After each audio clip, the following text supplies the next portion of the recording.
Okay, so the CMCs are at these preppy fucks' house charging them $35 an hour for a cutie mark consultation and knocking back a few Irish coffees. And this fucking chick is like, oh man, we're kind of freaking out about our daughter's spooky cutie mark. Like, what do you think it means? Now, obviously AB and Sweets were already giving these two the old Costanza eye, because you gotta figure that any adults who come to a couple of 12-year-olds for parenting advice might not be the sharpest tacks. And AB's like, dude, have you ever, met your daughter? What do you mean? Oh, I don't know. I mean, I'm an orphan myself, so what do I know, right? But generally, I get this impression that when people have kids, sometimes they, talk to them. Like, hey, child I gave birth to, what's going on with you? Got any hobbies? Crazy as it sounds, some of these people, and they're called parents, by the way, actually do this on a regular basis so that when the child, say, I don't know, goes through some kind of personal rite of passage that essentially determines what she's going to be doing for the rest of her life, they can be like, oh, hey, congrats on being good at that thing you like that we totally know about. Now, I'm not knocking you guys or anything. I'm sure you got lots of dinner parties and wine tastings and school reunions to go to, and I mean, priorities, am I right? But can't you recall maybe ever having a passing conversation with your daughter that didn't revolve around who's taking care of her for the evening? To put that more succinctly, you're shitty people.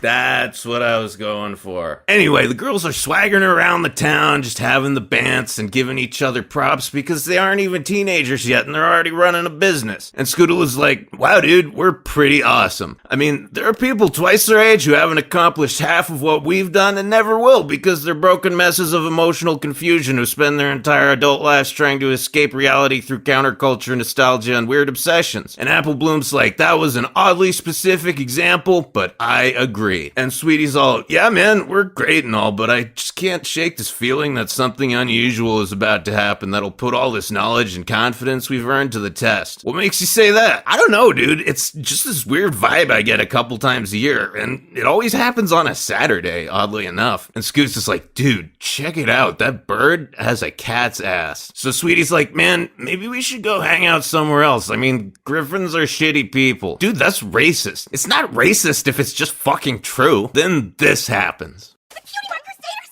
I can't believe it's really you! And so we see how right Sweetie was as this vicious beast violates the poor fillies in a merciless act of non-consensual hugging. So this is Gabby, a charming young moe catbird with a heart of gold who's come to Ponyland in search of some expert advice. And she's like, oh my god, you guys, I am so stoked to be here. You ponies spread compassion like it's herpes or something, and I want you to give me one of your tramp stamps so that I can find my purpose in life. Dude, what kind of operation do you think we're running here? If you want a tattoo, go to a tattoo parlor. If you want a venereal disease, go see Vinyl Scratch. Sorry, dude, I used some bad analogies there. It's from being around griffins all the time. Most of us are shitty people. I fucking told you, Apple Bloom. Anyway, I just think ponies are so nice, and I want to be just like you guys, and it's become my dream in life to get a cutie mark so I can... Not gonna happen, bro. You're a griffin. Dude, that felt kind of racist. She's just like that sometimes. I'm sorry. Sorry, bro. I didn't mean it like that. Give us a minute, and we'll go talk to our crazy friend who lives in a bigger treehouse. Apple Bloom,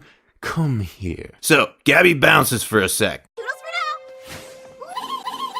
And Scoots is like, dude, I got a bad feeling about this chick. She hugs too hard and uses the word toodles. This has a 50% chance of ending in all three of us gagged and chained to a radiator. And Twiggy's like, not gonna happen, bro. She's a fucking griffin. See, Apple Bloom, if I'm racist, then so is the Princess of Friendship. I don't know what this is about, but get the fuck out of my house. So, the CMCs decide that even if Gabby can't get a cutie mark, they'll try to help her find a purpose in life because they're just sweet, kind little fillies like that. So, as it turns out, Gabby is pretty good at just about everything. Now, personally, I can absolutely relate to this because I have the same problem. I've just got so much potential. Like, I'm great at so many things and it affords me such a plethora of options that I'm constantly struggling to decide which of my many amazing talents I should dedicate my time to. It's a real conundrum, ladies and gentlemen. Anyway, long story short, Catbird is good at everything, but she can't get a cutie mark because she's not a tiny horse. And she's like, dude, I give up. I'm just a basic bitch like every other griffin. And Scoots is like, dude, Gabs, I know you think cutie marks are better than tits, but they really don't fucking matter, man. A cutie mark is just a trophy that says you did something. It's just an afterthought to the thing itself. People who are obsessed with representations of their accomplishments rather than the accomplishments themselves are vapid assholes. And trust me, we used to be vapid assholes. Especially Apple Bloom.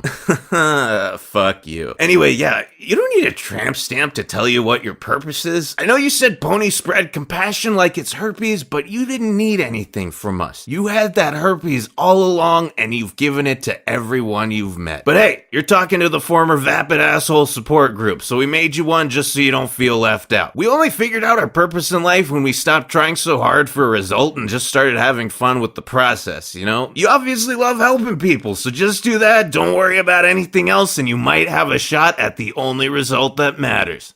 Dying without any regrets. Dude, you guys are really weird, but I fucking love you. I know what it's like to want something that's out of reach. And just because it hasn't happened yet, doesn't mean it can't. 'Cause it's gonna be the future soon, and now I won't